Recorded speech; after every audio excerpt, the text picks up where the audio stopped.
आज का हमारा टॉपिक है रीडिस्ट्रीब्यूशन ऑफ चार्जेस। ओके, हम एज्यूम कर रहे हैं दो बॉडीज को, एक बॉडी है body number 1, second one is body number 2। Okay, body number 1 जो है हमारे पास, उसके ऊपर जो अमाउंट ऑफ चार्ज है दैट इज Q1, उसका कैपेसिटेंस है C1 और उसका जो पोटेंशियल है दैट इज V1।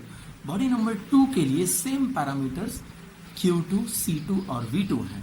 ओके, जब हम इन दोनों बॉडीज को एक थिन वायर से कनेक्ट कर देते हैं तो उस टाइम पर सिचुएशन कुछ ऐसी हो जाती है।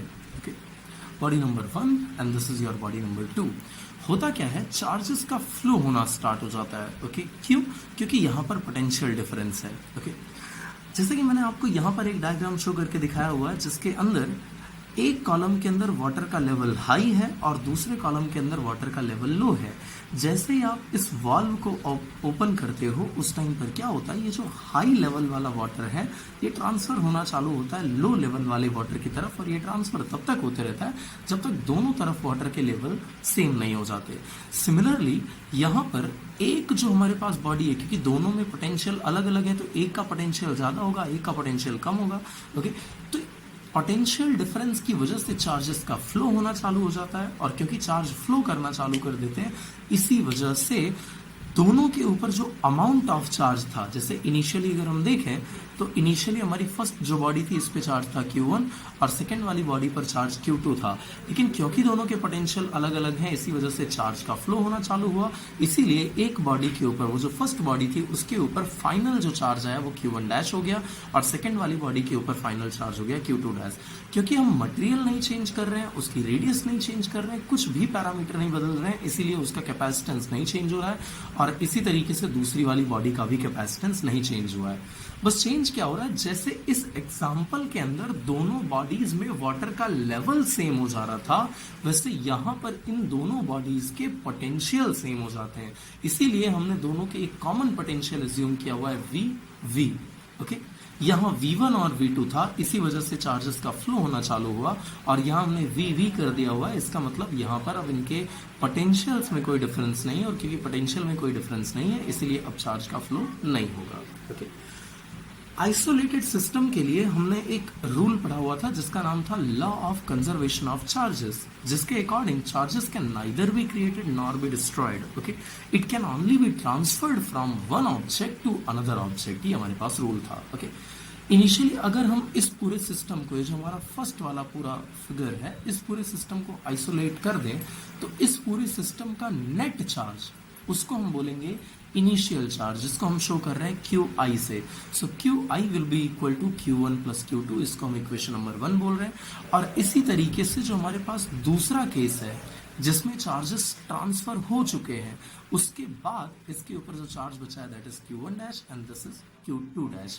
ओके, तो फाइनल चार्ज जो हमारे पास आया that is Q1 dash plus Q2 dash. Okay, law of conservation of charges के अकॉर्डिंग इस आइसोलेटेड सिस्टम के अंदर whatever amount of charge is there, the same amount of charge should be there for this isolated system. Okay, क्योंकि charges एक body में से दूसरी body में ट्रांसफर हुए हैं तो नेट अमाउंट जो है वो बदलनी नहीं चाहिए, तो यहाँ पर भी नेट अमाउंट बदलेगी नहीं, यानी Q initial is equal to Q final हो जाएगा। ओके, अब ये जो Q इनिशियल और Q फाइनल है, Q इनिशियल की हमने इक्वेशन निकाली हुई थी that was Q1 plus Q2, वो हमने यहाँ रिप्लेस कर दी Q1 plus Q2। Q final था हमारे पास Q1 dash plus Q2 dash, तो वो हमने यहाँ रिप्लेस कर दिया Q1 dash plus Q2 dash. We are calling this equation as equation number 3। Now capacitance वाले टॉपिक के अंदर आपने पढ़ा हुआ था Q इज इक्वल टू एक इक्वेशन बहुत ही important, C into V। Okay, so capacitance into potential that is equal to amount of charge. So Q1 is equal to, Q1 क्या है, हमारी जो फर्स्ट बॉडी थी उस फर्स्ट बॉडी के ऊपर, उस फर्स्ट बॉडी के ऊपर का चार्ज ये Q1 था, सेकेंड बॉडी जो थी उसके ऊपर का इनिशियल चार्ज था Q2। तो इनके लिए हम अगर डिराइव करें एक्सप्रेशन तो Q is equal to CV के अकॉर्डिंग फर्स्ट बॉडी का charge Q1 that will be equal to C1 times V1, second body का charge Q2 that will be equal to C2 times V2, और फिर ये जो आया Q1 dash that will be equal to C1 into इस body का potential जो कि अब कितना हो गया है, V हो गया है। So we are writing is as Q1 dash is equal to C1 into V and Q2 dash is equal to C2 into V, C2 into V। Okay, अब इक्वेशन नंबर 3 के अंदर हम इन सारी चीजों को जब रिप्लेस करेंगे तो we will have C1V1 plus C2V2 is equals to C1 times V plus C2 times V।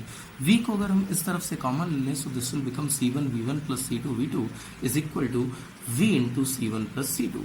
Okay, अगर यहाँ से मैं V को सब्जेक्ट बना लूँ, ओके, अगर मैं यहाँ से V को सब्जेक्ट बना लूँ तो V ये जो C1 प्लस C2 यहाँ पे मल्टीप्लिकेशन के अंदर है, that will become in division.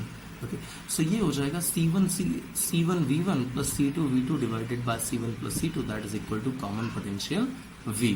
Okay, तो अगर हम बात करें फर्स्ट बॉडी पे और सेकेंड बॉडी के ऊपर फाइनल चार्जेस की अमाउंट किसके ऊपर डिपेंड करती है, so we know that Q1 dash ये है फर्स्ट बॉडी के ऊपर आया हुआ फाइनल चार्ज और Q2 डैश है सेकेंड बॉडी के ऊपर आया हुआ फाइनल चार्ज। Q1 डैश की इक्वेशन हमने निकाल रखी हुई C1 टाइम्स V, तो this is going to be C1 times V divided by Q2 dash की वैल्यू है हमारे पास C2 टाइम्स V, V से V कैंसिल हो जाएगा, so this will become C1 by C2। Okay, यानी जिस ऑब्जेक्ट की कैपेसिटेंस जितना ज़्यादा होगा वो उतने ज़्यादा चार्ज को होल्ड कर पाएगा। ओके, तो ये हमारे पास redistribution of charges. Thank you. So अब जो हमारा नेक्स्ट टॉपिक है that is loss of energy in redistribution of charges. तो अभी तक के टॉपिक में जो हमने देखा हुआ था उसमें हमारे पास पहला मटेरियल था, उस मटेरियल के जो चार्ज था वो Q1, उसका कैपेसिटेंस C1 और पोटेंशियल V1, दूसरे का charge Q2, capacitance C2, potential V2 था। और इसके बाद जो हमने इन्हें कनेक्ट किया और जब ये एक इक्वल पोटेंशियल के ऊपर आए तब उस टाइम पर उस इक्वल पोटेंशियल का जो हमने डेरिवेशन किया that was V is equal to C1V1 plus C2V2 divided by C1 plus C2, ये हमारे पास था। ओके, अब अगर हम बात करें एनर्जी की, तो एनर्जी के लिए डेरिवेशंस वाले वीडियो में आपने देखा था कि energy of a capacitor that is given by half of CV square, U is equal to half of CV square, ये हमारे पास इक्वेशन थी। सो अगर हम कैलकुलेट करें टोटल एनर्जी बिफोर कनेक्शन, यानी कि जब हमने दोनों स्फीयर्स को कनेक्ट नहीं किया था तब क्या एनर्जी थी उनकी, तो उस टाइम पर U इज इक्वल टू हो जाएगा फर्स्ट की एनर्जी प्लस सेकेंड की एनर्जी, यानी U is equal to U1 plus U2। और क्योंकि एक कैपेसिटर की एनर्जी हम देते हैं U is equal to half CV square से, तो ये हो जाएगा half of C1V1 square plus half of C2V2 square. Remember that ये हमने तब की बात की हुई है जब हमने कनेक्शन नहीं किया हुआ है, दोनों बॉडीज का कनेक्शन नहीं किया हुआ, इसीलिए दोनों के पोटेंशियल अलग अलग हैं। ओके, लेकिन जब आप इनको कनेक्ट कर देते हो तो कनेक्ट करने के बाद they attain a equal potential that is given by V, तो total energy after connection that is U dash is equals to U1 dash plus U2 dash. तो अगर उसे हम कैलकुलेट करें तो that will be half of C1 V square, क्यों, क्योंकि अब दोनों के वोल्टेज सेम हो चुके हैं, so half of C1 V square plus half of C2 V square. अगर इसमें से मैं V स्क्वायर को कॉमन निकाल लूं so this will become half of C1 plus C2 into V square. If I want to calculate the loss of energy then delta U will be given by U minus U dash. Okay, तो U क्या है हमारे पास, that is half of C1 V1 square plus half of C2 V2 square. यहाँ पे हमारे पास equation थी U is equal to half of C1 V1 square plus half of C2 V2 square. Okay, minus U dash की जो value हमने निकाली हुई है that is half of C1 plus C2 into V square. Okay, तो जरा इसमें से हम कॉमन लेकर के और इसको सिंप्लीफाई करने का ट्राई करते हैं। तो जैसे ही इसमें से 1/2 कॉमन लेंगे इक्वेशन कुछ इस टाइप की हो जाएगी, half of C1 V1 square plus half of C1 V1 square plus C2 V2 square minus C1 plus C2 into V square.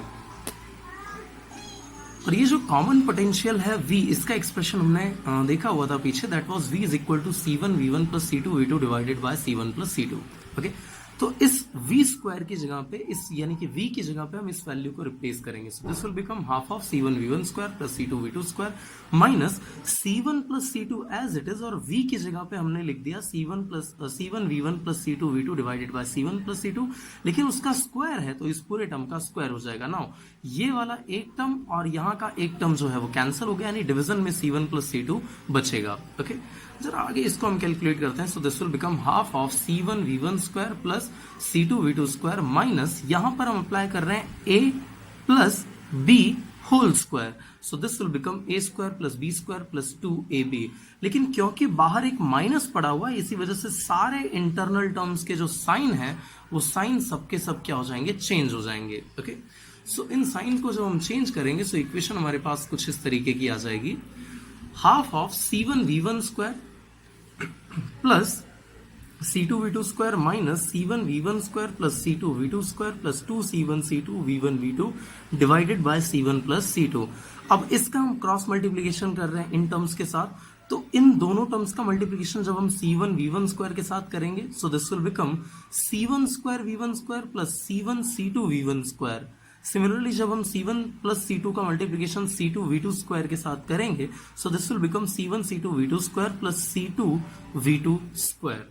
Okay, sorry यहां पर आ जाएगा c2 square v2 square minus, ये जो माइनस है इसको हम अंदर मल्टीप्लाई कर दे रहे हैं, so this will become c1 v1 square, c1 square v1 square minus c2 square v2 square, और ये जो प्लस वाला टर्म था ये भी अगेन माइनस में हो जाएगा, तो कुछ इस तरीके का हमारा सिंप्लीफिकेशन होगा।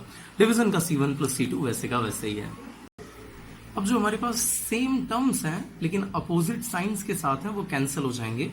जैसे यहाँ पर हमारे पास है c1 v1 स्क्वायर और जो कि प्लस का है, यहाँ c1 स्क्वायर v1 स्क्वायर जो है वो है हमारे पास माइनस का। ऐसे यहाँ पर c2 square v2 square plus का है और यहाँ पर c2 square v2 square minus का है, कैंसिल आउट हो जाएंगे। ओके, अब जो बाकी टर्म्स बचे हुए हैं उसमें c1 c2 c1 c2 c1 c2 हर जगह पर है, तो हम c1 इंटू c2 को कॉमन ले रहे हैं। ओके, सो जो इक्वेशन हमारे पास हो गई वो हो गई c1 c2 into v1 square plus c1 v2 square into c2 minus 2 c1 c2 v1 v2। अब इन सभी टर्म्स में से हम c1 इंटू c2 को कॉमन निकाल ले रहे हैं, so this is going to be v1 square plus v2 square minus 2 v1 v2, जो कि a माइनस b के होल स्क्वायर का एक डायरेक्ट फॉर्मूला है। तो इसकी जगह पे हम लिख सकते हैं c1 c2 upon 2 into c1 plus c2 v1 minus v2 का whole square. Okay, so equation हमारे पास हो जाएगी half of c1 c2 divided by c1 plus c2 into v1 minus v2 का होल स्क्वायर। नाउ अगर हमारे पास v1 is greater than v2, v1 is greater than v2, तो भी जो डेल्टा u की वैल्यू है ये वैल्यू ग्रेटर देन 0 होगी। अगर v2 ग्रेटर देन v1 हो तो भी ये डेल्टा u की वैल्यू ग्रेटर देन 0 होगी। क्यों? क्योंकि यहाँ पे v1 माइनस v2 का होल स्क्वायर है और क्योंकि ये होल स्क्वायर है इसी वजह से चेंज इन एनर्जी हमेशा पॉजिटिव आएगी। Now as you can see over here, ये जो है ये चेंज हाफ का हो गया, यानी कि कुछ एनर्जी इसमें से लॉस हुई है। नाउ यू मे थिंक कि ये एनर्जी गई कहाँ, तो ये एनर्जी बेसिकली जाती है जो वायर हमने कनेक्ट किया हुआ था। Let me show you. Okay, अगर आपको ध्यान हो तो इन दोनों मटेरियल्स को हमने कनेक्ट किया हुआ था एक थिन वायर से, तो ये जो हमारे पास थिन वायर है ये कुछ अमाउंट में एनर्जी को हीट के फॉर्म में रिलीज कर देता है, बाहर निकाल देता है, और इसी वजह से एनर्जी के अंदर लॉस होता है जो हमने कैलकुलेट किया हुआ है, जिसका एक्सप्रेशन हमने यहाँ पर शो किया हुआ है।